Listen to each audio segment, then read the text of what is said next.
Hello and welcome back to SirKentSaid.com.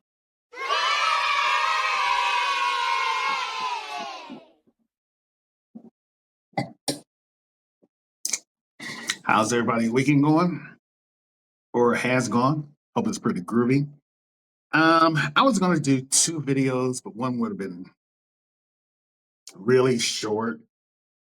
So I'm gonna go ahead and do mash the two together before I get started, because I know there's a few of them in my followers.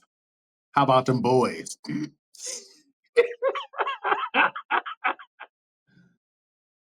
Oh, I mean, Seattle's bad, but they ain't Dallas bad. Woo-wee.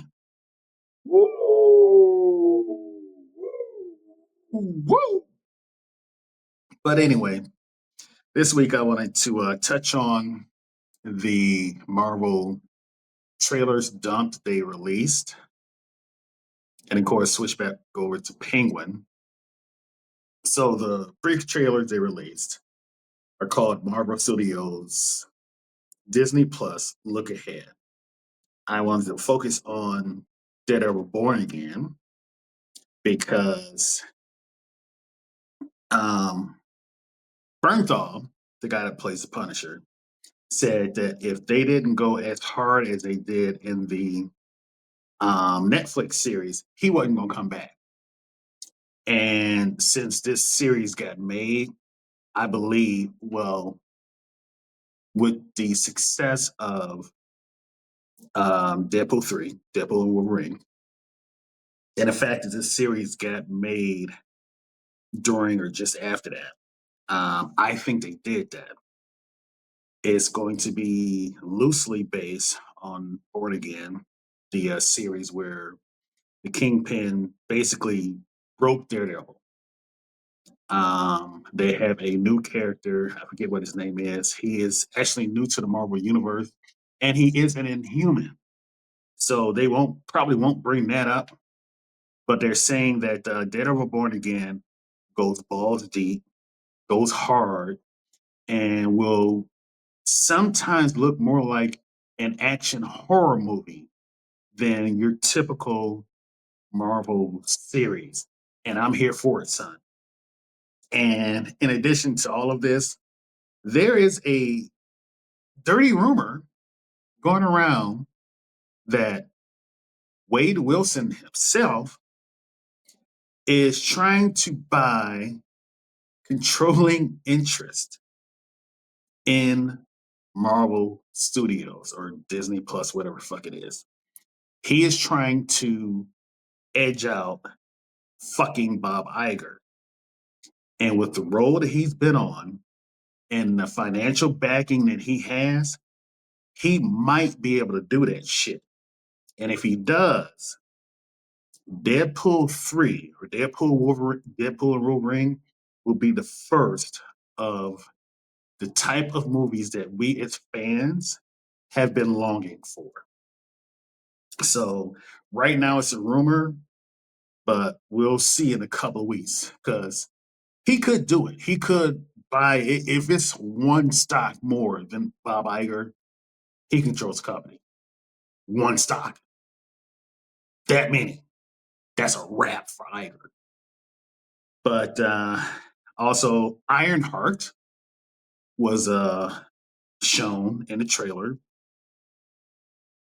I am concerned about this for two reasons. One, she was created because of her association with Tony Stark, Iron Man. She was so intelligent that she created an armor of her own out of a damaged section of Tony's armor. That's how smart she is. Um, I'm curious as to how they work that or will work that now. And also, there were no mentions of Armor Wars. Is her series going to be the kickoff to Armor Wars? And if we're going all the way into 2025, how didn't you mention Armor Wars? So that's a big question. And the biggest question from these trailers, Wonder Man. What in the actual act? Did anybody ask for this? Okay, I don't have time to go into the breakdown history of Wonder Man, other than saying that he is very powerful. Um, his brain patterns at one time were used to map out Vision's brain. Um, he apparently bumped uglies while with Wanda when everybody thought Vision was dead. And when he came back, they asked him, "Well, do it again." And he's like, "Fuck all y'all," and he left. That's it in a nutshell. I don't know how they're going to work the series. I didn't want this series, but then again, I didn't want Agatha all along. I still ain't watched it. I can give less than an absolute fuck about it was Wanda all along. Wanda. I keep saying Wanda. It was Agatha all along. Um, this shit is good.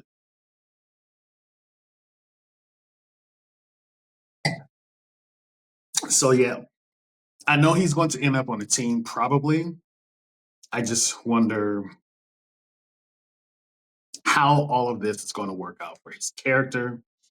And again, you invested time, money, and effort into this, but you fucked over Blade. Everybody wants Blade. Nobody wanted fucking Wonder Man. What the fuck, Iger? What the fuck? So, those are my opinions for the trailers I was interested in the Disney Plus Marvel Studios look ahead trailer dump. Um, let's talk about the most talked about series on streaming right now. What? And that is The Penguin. I think it is smart of them that the very last episode will lead directly into the Batman 2. I think that's fucking genius. You watch these 8 episodes, and the way it's being played right now is that closing episode will be the opening scene, just about to the Batman 2. That's fucking genius, and y'all crush it. If that's the way you're going, you're crushing. Um, I must say how impressed I am with how how grounded, how gritty, how real they are keeping the series. I appreciate it, love it. I said it from the beginning. I was not going to watch this series. I was wrong. I can admit that. This is the best thing on TV. It is. Um, Sophia Gigante is a force. She was just shot calling last episode. She was wrecking people with no bodyguards. Like, I got this.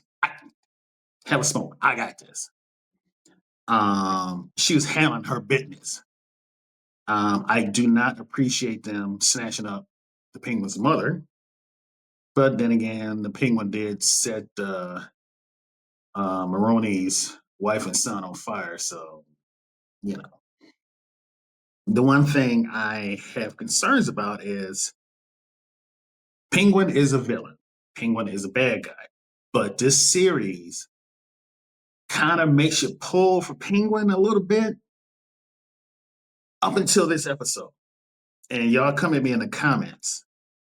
But did he do to his two brothers what I think he did out of jealousy? Come at me in the comments because I could be wrong. But, and also tell me if you're pulling for the Penguin, even though you know goddamn well he's a villain. He is not a nice guy. You should not be pulling for him. But goddamn it, I kind of am. Anyway, that are my thoughts on the trailer drop for Marvel and last week's episode and this week's episode lately of The Penguin. Next week will be the season finale of that show. So if you haven't, go ahead, catch up with that right now. And yeah, those are my thoughts. Now, see you on the other side.